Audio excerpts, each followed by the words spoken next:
Yes, that's the story we're looking at today, and thanks to Mark Scott for sharing this. This is Michael van Vlymen talking about traveling in the Spirit. We did one on him in the past on his outrageous story about meeting the Apostle Philip. And with many of these false teachings we are getting today, we must remember what God spoke to us through the Apostle Paul in 1 Corinthians 4. Do not go beyond what is written. We can really take that at face value, and that we should not go beyond what the Bible tells us.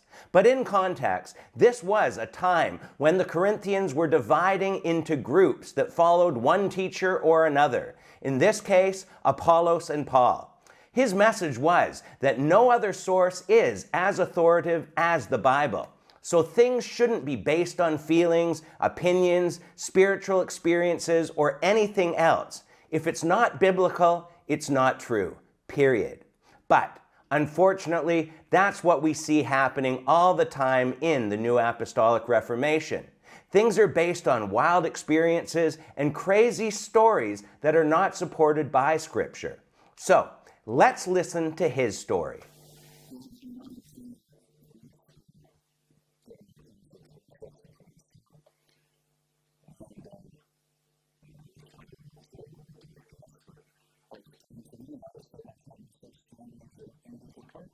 So this is traveling in the Spirit according to the title of this video.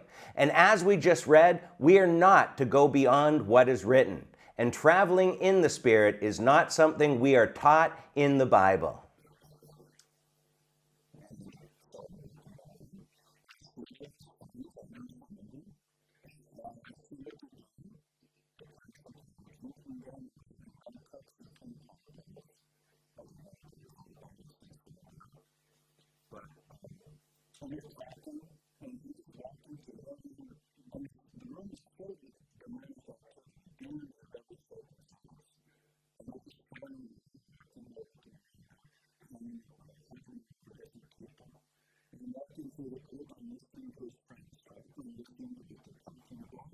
Remember, he's not saying that he had a vision, he's saying that he is there in the Spirit. This sounds far more like astral projection.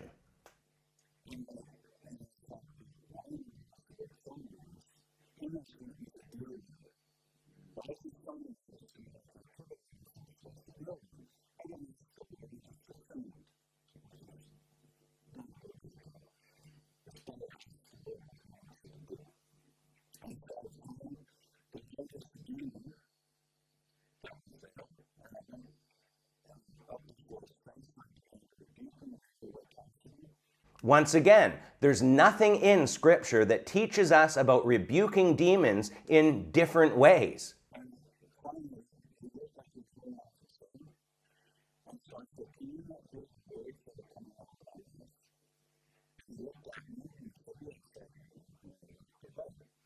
Another so-called Spirit-filled believer that has no effect on demons.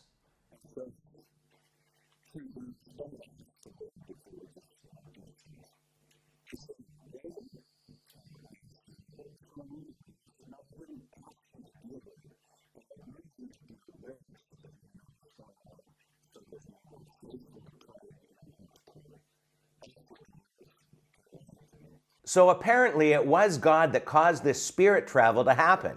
Gotcha.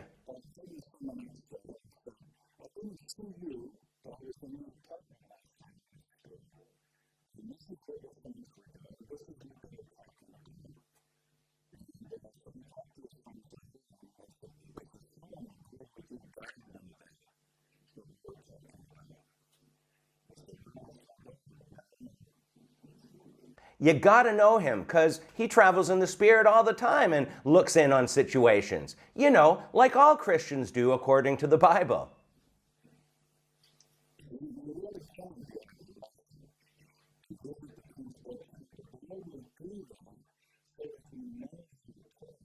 And the Bible does not teach this either, but he does. Elisha was a prophet chosen by God and used for God's purpose. We are not taught that we can do the same things as he did in 2 Kings.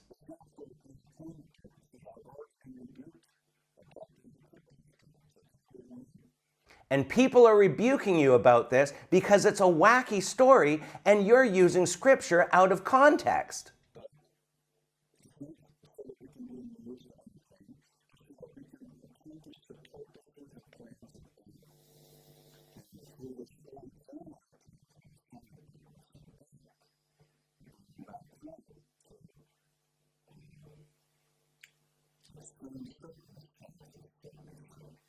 And there you have it.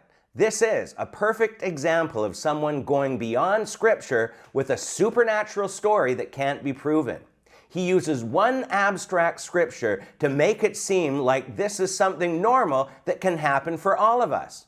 Yet followers of teachers in the New Apostolic Reformation will tell us not to put God in a box. Nobody's putting God in a box. God can do whatever he wants. But when we hear things that go beyond Scripture, and we've been warned about false teachers that would make up stories to deceive us, then we have every right to question such absurd stories. Anyhow, we're going to leave it here for today, but leave your comments below, and until next time, take care and God bless.